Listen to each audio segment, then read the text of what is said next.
देख रहे हैं शहर का number 1 channel city news Muzaffarpur और मैं हूं आपके साथ नीरज श्रीवास्तव। खबरों का सिलसिला शुरू करने से पहले आइए एक नज़र डाल लेते हैं दिन भर की खास सुर्खियों पे।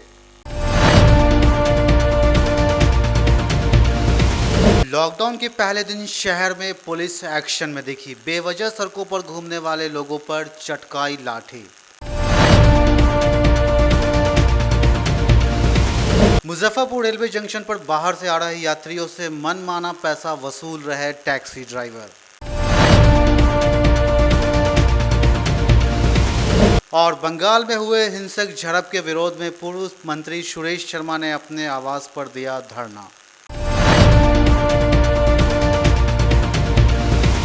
तो ये थी आज की सुर्खी और अब खबरें विस्तार से। राज्य में 10 दिनों के लिए लगाए गए लॉकडाउन के पहले दिन शहर में पुलिस पूरी एक्शन में दिखी। बेवजह सड़कों पर घूमने वाले लोगों को कान पकड़कर उठक बैठक करवाते हुए लाठी चटकाई। कोरोना की दूसरी लहर से बिहार में बिगड़ते हालात को देखते हुए सरकार ने 15 मई तक लॉकडाउन लगाया है। लॉकडाउन के पहले दिन आज हर चौक चौराहे पर प्रशासन की मुस्तैदी देखने को मिली। पुलिस जवानों के साथ साथ अधिकारी भी सड़कों पर उतरे और लॉकडाउन का सख्ती से पालन कराते नजर आए। जिले में लॉकडाउन को सख्ती से पालन कराने के लिए हाथों में डंडा लेकर पुलिस सड़कों पर दिखी। इस दौरान अनावश्यक घूम रहे लोगों को पुलिस ने उठक बैठक कराया और डंडे से धुलाई भी की। वहीं बेवजह खुलने वाली दुकानों को भी बंद कराया गया। जिले में कोरोना संक्रमण लगातार बढ़ता जा रहा है। कोरोना की चेन को तोड़ने के लिए सरकार ने लॉकडाउन लगाया, लेकिन इसके बावजूद कुछ लोग अपनी आदतों से बाज नहीं आ रहे हैं। बेवजह घर से निकलने वाले लोगों पर प्रशासन सख्ती बरत रहे हैं। एसएसपी जयंत कांत और अभियान एएसपी ने बताया कि आज से 15 मई तक पूरे बिहार में लॉकडाउन लागू है। गाइडलाइंस का पालन कराने के लिए वे सड़कों पर उतरे हैं। अनावश्यक खुली दुकानों को बंद कराया जा रहा है, वहीं बेवजह घूमने वालों पर सख्ती बरत रहे हैं। हर हाल में लॉकडाउन का पालन कराया जाएगा और जो नहीं मानेंगे उन्हें दंडित भी किया जाएगा।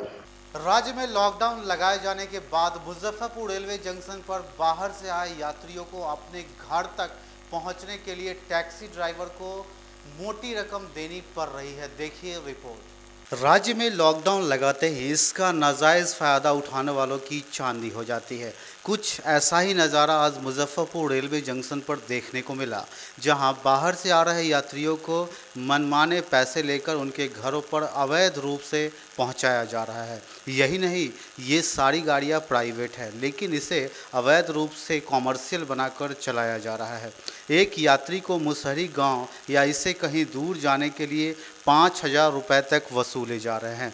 आपको यह भी जानकर आश्चर्य होगा कि इन गाड़ियों की पार्किंग स्थल सरकारी अधिकारी के निवास को ही बनाया गया है। यात्रियों ने बताया कि हम लोगों की मजबूरी का फ़ायदा उठाया जा रहा है। जी, हम लोग गुवाहाटी से आए हैं। यहाँ पे पूरा लॉकडाउन लगा हुआ है, तो कोई भी गाड़ी जाने को तैयार नहीं। तो स्टेशन पर कोई गाड़ी नहीं मिली? नहीं मिल रही है। हम लोगों को जाना है यहाँ से, पहले मुजफ्फरपुर 0 माइल जाएंगे और उसके बाद में 0 माइल से गंज बाजार तक जाना था। गाड़ियाँ नहीं मिल रही? गाड़ी ही नहीं मिल रही है। क्या कारण बताया जा रहा है? अभी तो देख रहे हैं ओला पे शायद कुछ मिल जाए।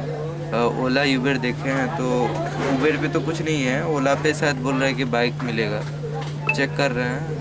अगर नहीं होगा तो रिक्शा उक्सा देखेंगे, नहीं तो पैदल जाना पड़ेगा। कारण है कि रेलवे स्टेशन के स्टैंड में गाड़ियां पार्क नहीं होकर अवैध तरीके से जिला परिषद के मार्केट में पार्क हो रही हैं। यहाँ मोटर संघ वाहन संघ के नाम पर एक अवैध कॉकस काम कर रहा है, जो कि पूर्व में ये क्या प्राइवेट नंबर की गाड़ियाँ को टैक्सी में चलाया जा रहा है और संघ उसे 300 से 500 रुपये महीने तक की वसूली करता है। पूर्व में भी संघ के द्वारा नाजायज़ तरीके से प्रीपेड बूथ चलाया गया, जिसका कहीं कोई रिटर्न में पेपर नहीं है। इसके चलते उसकी जांच हुई और रेलवे के पदाधिकारियों द्वारा उसको बंद कर दिया गया। और लेकिन ये जो 3 साल तक वो लोग चलाए, उसमें करोड़ों का चूना रेल को लगा, जिसकी आज तक कोई रिकवरी नहीं हो पाई।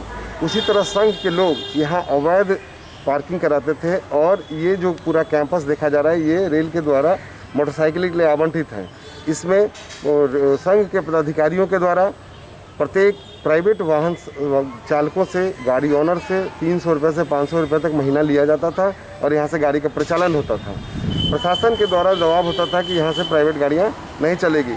अभी 22 तारीख को ये मीटिंग हुई थी और एक मई से प्राइवेट गाड़ियों को यहाँ से हटाने की बात चली थी। इसी क्रम में 28 तारीख को ये लोग मेरे साथ आकर घटना की मारपीट की घटना की है और प्रशासन के द्वारा ये पूरा, उसके बाद हमने रिटर्न में कंप्लेन किया, FIR भी हम किए हैं, जिसकी जाँच बड़े DSP साहब के समस्तीपुर के द्वारा किया जाना है। वहीं दूसरी ओर रेलवे स्टेशन परिसर के कॉन्ट्रैक्टर रंजीत राणा ने बताया कि इन लोगों को कोई रोकने वाला नहीं है। सही है अभी आप लोग को? अभी परेशानी बहुत आ रहा है, गाड़ी मिल नहीं रहा है। जो गाड़ी मिल रहा है, पहले हम लोग 400 में जाते रहे, अब 4000 में जा रहे हैं। कहाँ से आए थे, कहाँ जाना है? अभी बनारस से आए हैं, अब रंडा गांव जाना है। जो भी गाड़ी वाले हैं वो मनमर्जी किराया ले रहे हैं? मनमर्जी ले रहे हैं। नाम क्या हुआ आपका? मेरा नाम साजिद हुआ। स्टेशन कैंपस में गाड़ी नहीं मिली आपको? नहीं गाड़ी मिल रहा है, यहाँ कोई गाड़ी नहीं? घंटा 2 घंटा से बैठा हुआ हूँ, आके गाड़ी मिल नहीं रहा है। कहाँ जाना है आपको? रंडा गाँव। बढ़ते कोरोना संक्रमण को देखते हुए जिले में कोविड वैक्सीनेशन का कार्य तेज कर दिया गया है। रेड क्रॉस के सभागार में दूसरे दिन भी भारी संख्या में पत्रकारों का टीकाकरण किया गया। कोरोना महामारी से जीवन की सुरक्षा को लेकर बेहद अहम माने जाने वाली कोविड वैक्सीनेशन का कार्य पहले से तेज हो गया है। इसी कड़ी में बुधवार को रेड क्रॉस में चल रहे पत्रकारों के लिए विशेष टीकाकरण कैंप के अंतिम दिन जिले के पत्रकारों को कोरोना का टीका दिया गया।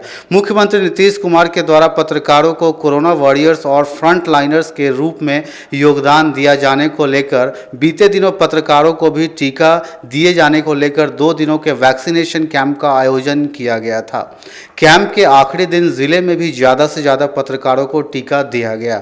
वहीं जिला सूचना और जनसंपर्क विभाग के अधिकारी कमल सिंह ने बताया कि जिले के पत्रकारों के लिए 2 दिवसीय विशेष टीकाकरण कैंप का आयोजन किया गया था। अच्छा लग रहा है। किसी तरह की कोई परेशानी नहीं, कोई परेशानी नहीं। और लोगों के लिए वैक्सीन प्रेरित करने के लिए क्या मैसेज देंगे आप? यही कि बीमारी से बचने के लिए तो सबको लेना चाहिए।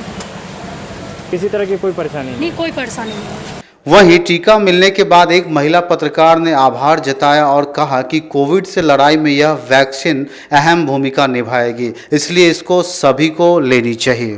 देखिए, बहुत ही ये अच्छी बात है कि सरकार ने पत्रकारों को फ्रंट लाइन वर्कर के रूप में चिन्हित किया है और पत्रकारों की बड़ी भूमिका रही है। जब महामारी आया है देश में, तो सरकार के निर्देश के आलोक में जिलाधिकारी ने बहुत ही तत्परता से 4 और 5 मई को पत्रकारों के लिए टीकाकरण की व्यवस्था स्थानीय रेड क्रॉस में सुनिश्चित की और कल से लेकर आज तक अभी सैकड़ों पत्रकारों ने, जो कि ग्रामीण और शहरी, इलेक्ट्रॉनिक और प्रिंट तथा पोर्टल और डिजिटल मीडिया के भी पत्रकार बहुत ही उत्साहवर्धक तरीके से यहाँ आ रहे हैं और टीका करा रहे हैं। फिर बहुत अच्छा संकेत है।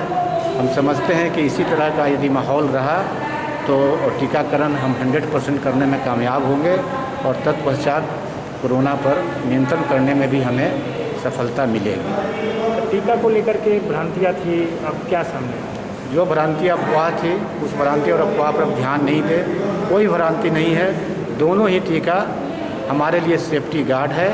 टीका लेने वाले व्यक्ति बिल्कुल सुरक्षित हैं।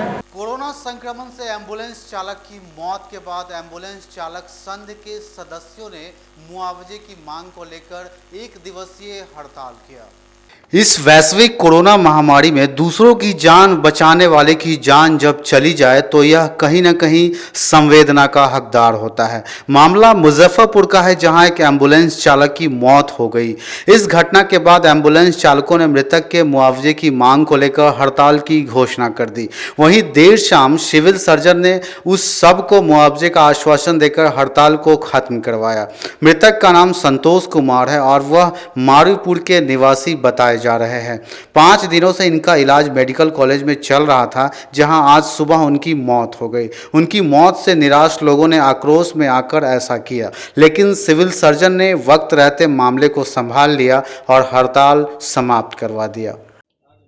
हमारे आदरणीय स्वर्गीय संतोष जी, जो BR 0PE 2945 पर कार्यरत थे, वो पिछले 5 दिन से कोविड-19 के पॉजिटिव थे और वो SKMCH में भर्ती थे और उसके बाद उनको ऑक्सीजन नहीं मिलने के अभाव में उनका आज 5 तारीख 2021 को सुबह में लगभग 4 बजे उनका देहांत हो गया। उसके बाद हम उन लोगों को घर लाए। उसके बाद हम लोग ऑफिस को अपने ऑफिस को 102 के कंट्रोल को इन्फॉर्मेशन दिए, वो पटना ऑफिस को इन्फॉर्मेशन दिए। इसके बाद आप लोग हड़ताल पर चले गए? हाँ, इसके बाद सारे हमारे कर्मी लोग थे जो हड़ताल पर चले गए। उसके बाद हमारे ईसीओ महोदय आए, वो बोले क्या है कि गाड़ी नहीं चल रहा है। तो हम लोग बोले कि ऐसे से बात है, इसके लिए हम लोग गाड़ी हड़ताल किए हैं।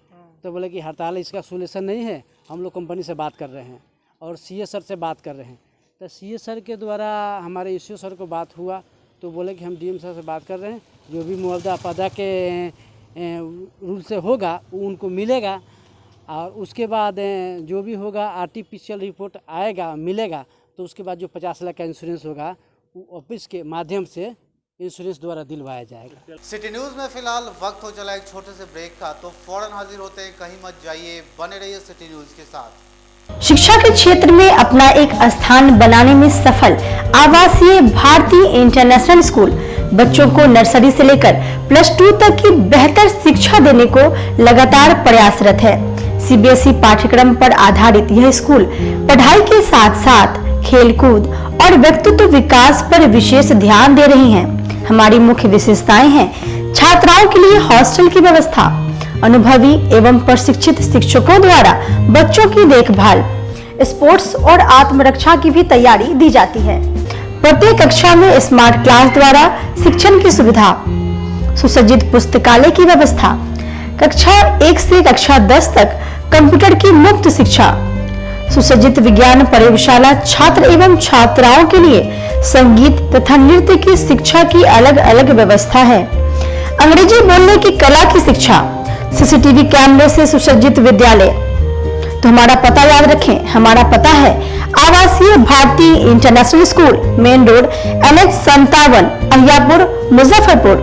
और हमारा कॉन्टेक्ट नंबर है 7970919864 या फिर आप डायल कर सकते हैं 9931273960 या फिर आप हमें कॉल कर सकते हैं 9525587370 पर। Registration and admission is going on from nursery to 9th for the session 2018 to 2019. Class 11th का रजिस्ट्रेशन 1 जून से प्रारंभ होगा और वर्ग में सीटें सीमित है। 10th बोर्ड में 60% और उससे अधिक अंक वाले छात्र छात्राओं को नामांकन में प्राथमिकता दी जाएगी।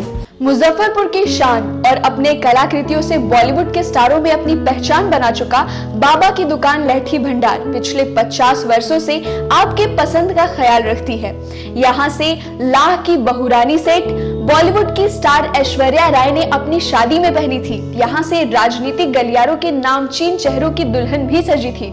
हमारे यहाँ शादी सेट, बहुरानी सेट, जयमाला सेट, लाह के फैंसी आइटम कुशल कारीगरों द्वारा निर्मित कराई जाती है। इसके अलावा चूड़ा सेट, कंप्यूटर चूड़ा, कुंदन चूड़ा, वाटरप्रूफ चूड़ा, चुंदरी 3 बुंदिया, बंग बंगरी, हिंगलू, पात चूड़ा, जंगली चूड़ा का भी निर्माण अपने कारीगरों द्वारा कराती है। यही नहीं, लाह से बनी कान का टॉप्स, रिंग, नथ, गला का हार, मांग टीका, पेन स्टैंड, हाथी, बिछिया, ग्लास, करा भी बनाती है। तो एक बार हमारे यहाँ अवश्य पधारे। बाबा की दुकान लहठी भंडार, इस्लामपुर, मुजफ्फरपुर। हमारा कांटेक्ट नंबर है 9308620444। 40-50 साल से जो हमारी दुकान है ये बाबा की दुकान लहठी भंडार, समझे ना, पुश्तैनी हम लोग का काम ही है। और हमारे यहाँ जो है जितने भी है, जैसे कि ऐश्वर्या राय के यहाँ लहठी गया, हमारा सचिन के यहाँ गया है, और आपके जो है तेज प्रताप से अभी लालू प्रसाद के लड़के की शादी हुई है, उसमें भी लहठी भेजा गया था। और हमारे यहाँ जो है ना बहुरानी सेट है, जैसे कि है कुंदन सेट है, और जैसे कि हम लोग जो डिज़ाइन जो है सेलेक्ट करते हैं जो लगन के ऊपर जो है, जैसे कि कस्टमर का चॉइस देखते हैं हम लोग हैं, उसी टाइप से हम लोग जो है माल तैयार करते हैं। और कलर है मैचिंग। हमारे यहाँ सबसे विशेषता है कि हर तरह के लहंगे का जो है ना मैचिंग तुरंत हैंड टू हैंड हम लोग लगा के दे देते हैं। हम पढ़ाते नहीं, हम बच्चों में विश्वास जगाते हैं। Christ Jyoti international school, based on CBSE curriculum with coeducation. इस स्कूल में प्रत्येक विषयों के लिए अनुभवी शिक्षकों का समूह है।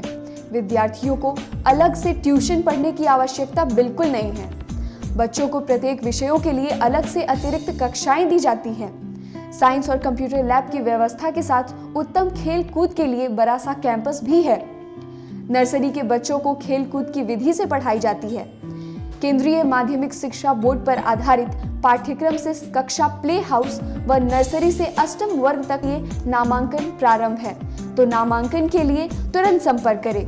हमारा पता है Christ Jyoti international school, Dharmodaya स्थली, माधोपुर सुस्ता, मुजफ्फरपुर। के रूप में ज्वाइन किया क्राइस्ट ज्योति स्कूल को, और यहाँ की व्यवस्था, यहाँ के पेरेंट्स सारे लोग पूरी तरह से बच्चों की पढ़ाई के प्रति जो केयरलेस थे, मैंने उन्हें जागरूक करने की कोशिश किया और उस व्यवस्था को बदलने के लिए मैं हर संभव प्रयास करती हूँ। जहाँ तक हो पाएगा मैं इसे आगे बढ़ाऊँगी, इसे आगे बढ़ाना ही मेरा कर्तव्य है। अब आ गया है आपके अपने शहर में उत्तर बिहार का पहला नीलकमल एक्सक्लूसिव शोरूम। नीलकमल इंडिया की फेवरेट फर्नीचर ब्रांड है। इस कंपनी के सभी रेंज एक ही छत के नीचे आपको मिलेगी। होम फर्नीचर, ऑफिस फर्नीचर की सभी रेंज यहाँ पे उपलब्ध है। कंपनी का एक्सक्लूसिव शोरूम होने के कारण 40% तक की विशेष छूट यहाँ मिल रही है। इसके अलावा 0% इंटरेस्ट के साथ बैंक से फाइनेंसिंग की भी सुविधा उपलब्ध है। तो देर मत कीजिए, एक बार हमारे यहाँ अवश्य पधारें। हमारा पता है Mithanpura, Narayanpur road, opposite to Vaishali management college, और हमारा कॉन्टैक्ट नंबर है 9334900888 और 7004320380। नॉर्थ बिहार का पहला एक्सक्लूसिव शोरूम मुजफ्फरपुर में यूए एसोसिएट के सौजन्य से नीलकमल का एक्सक्लूसिव शोरूम खुला है। और आप लोगों से यही भी निवेदन है कि एक बार इस शोरूम में आइए और इसके विस्तृत रेंज को देखिए, जो कि एक अच्छे रेंज के साथ एक अच्छी कीमत के साथ आपको मिलेगा। तो एक बार हम लोगों को आप सेवा करने का मौका दें। ST international school, if you want to give your child a strong foundation, the school of your dream, play to 10th based on CBSE curriculum। हमारे यहाँ अनुभवी एवं प्रशिक्षित शिक्षकों द्वारा बच्चों के देखभाल के साथ स्मार्ट क्लास द्वारा शिक्षण की सुविधा है। कक्षा 1 से 10 तक कंप्यूटर की मुफ्त शिक्षा के अलावे छात्र एवं छात्राओं के संगीत तथा नृत्य की शिक्षा की भी व्यवस्था है। पूरा स्कूल CCTV कैमरे से लैस है। स्कूल में बच्चों का नामांकन फ्री किया गया है। हमारे यहाँ अपने बच्चों के उज्जवल भविष्य के लिए जरूर पधारें। हमारा पता है बांध road, Shekhpur Akhara Ghat, Muzaffarpur. Our contact number is 8757652616 and 9955132616। हमारे स्कूल का कुछ मेन फीचर्स है, जैसे बच्चों की देखभाल करना। हमारे यहाँ पुस्तकालय वगैरह की पूरी अच्छे तरीके से व्यवस्था है। क्लासरूम सारा बना हुआ है। CCTV कैमरे से हमारा क्लासरूम डेकोरेटेड है। सिक्योरिटी के भी विजन से हमारा क्लासरूम बहुत प्रोटेक्टेड है। हमारे यहाँ जो भी शिक्षक शिक्षिकाएं आई हैं पढ़ाने के लिए, वो काफ़ी वेल एडुकेटेड हैं और वेल वर्स्ड भी हैं। हमारा विद्यालय भी चारों तरफ से बना हुआ है। हमारे यहाँ लैब बहुत अच्छे से बना हुआ है। कंप्यूटर की फ्री शिक्षा हम इस बार इसको दे रहे हैं। हमारे यहाँ नामांकन प्रारंभ है। ब्रेक के बाद एक बार फिर से आपका स्वागत है। तो आइए बढ़ते अगली खबरों की ओर। बंगाल में हिंसक झड़प के विरोध में पूर्व मंत्री सुरेश शर्मा ने धरना देते हुए बंगाल के मुख्यमंत्री ममता बनर्जी की सद्बुद्धि को लेकर हवन किया। बंगाल में टीएमसी की जीत के बाद से बंगाल में कई जगहों पर हिंसा की घटना सामने आई है। हिंसा के लिए टीएमसी को भाजपा ने जिम्मेदार ठहराया है। बुधवार को भाजपा अध्यक्ष जेपी नड्डा के आह्वान पर पूरे देश में भाजपा कार्यकर्ताओं द्वारा एक दिवसीय धरना दिया जा रहा है। उसी कड़ी में गरीब स्थान रोड स्थित एक कार्यकर्ता के आवास पर भाजपा गरीबनाथ मंडल कार्यकर्ताओं ने कोरोना गाइडलाइन का पालन करते हुए एक दिवसीय धरना दिया। वहीं गरीबनाथ धाम मंडल के अध्यक्ष प्रणव भूषण ने भाजपा कार्यकर्ताओं की हो रही हत्या को लेकर ममता सरकार को बर्खास्त करने की मांग की है और बंगाल में राष्ट्रपति शासन लगाने की मांग की है।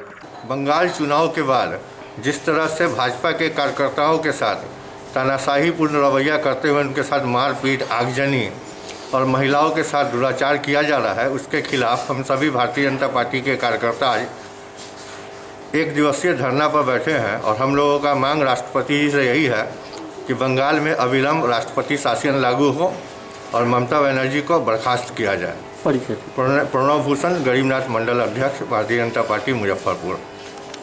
औड़ाई के बाजार बंद के दौरान पुलिस द्वारा हवाई फायरिंग का वीडियो तेजी से वायरल हो रहा है। देखिए रिपोर्ट।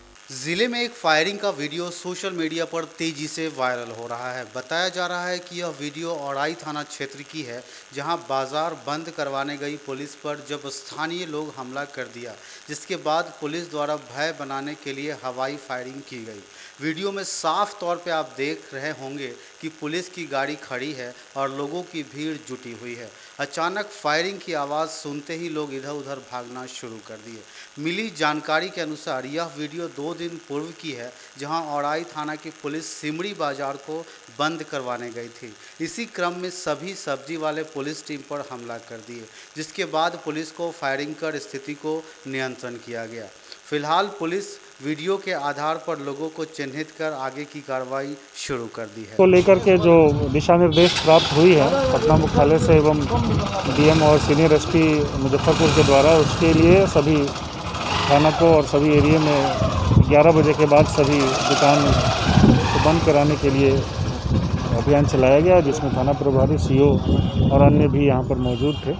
सभी को हिदायत दी गई है कि जो समय अवधि दिया गया है उसका पालन किया जाए और कोरोना संक्रमण में आगे जिस तरह से लॉकडाउन का पालन कराने का उद्देश्य है कि उसकी चेन को तोड़ा जा सके, उसमें सभी कोई सहयोग करे। इसी के लिए सभी को बताया गया है और इस तरह से इसका पालन कराने के लिए सहयोग भी प्राप्त हो रहा है। सभी लोगों का पालन करने में सहयोग मिल रहा है? सहयोग भी मिल रहा है। पहले से लोग ज़्यादा जागरूक भी हैं।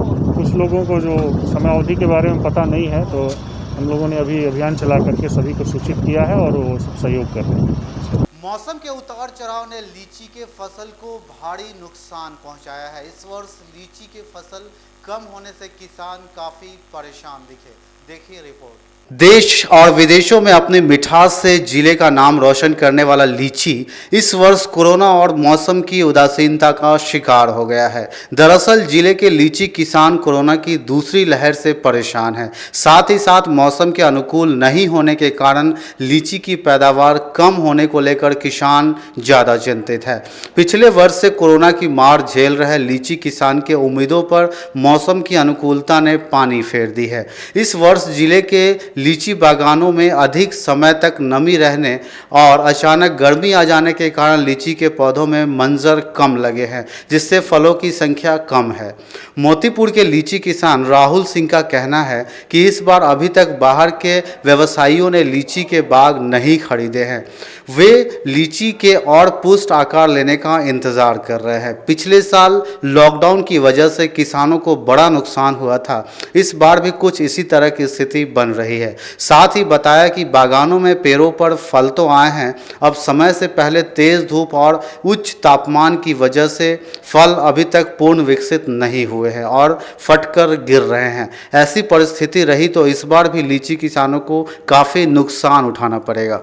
यही आ रही है कि सब पैदावार भी बढ़िया नहीं हो पाया है और साल की तरह।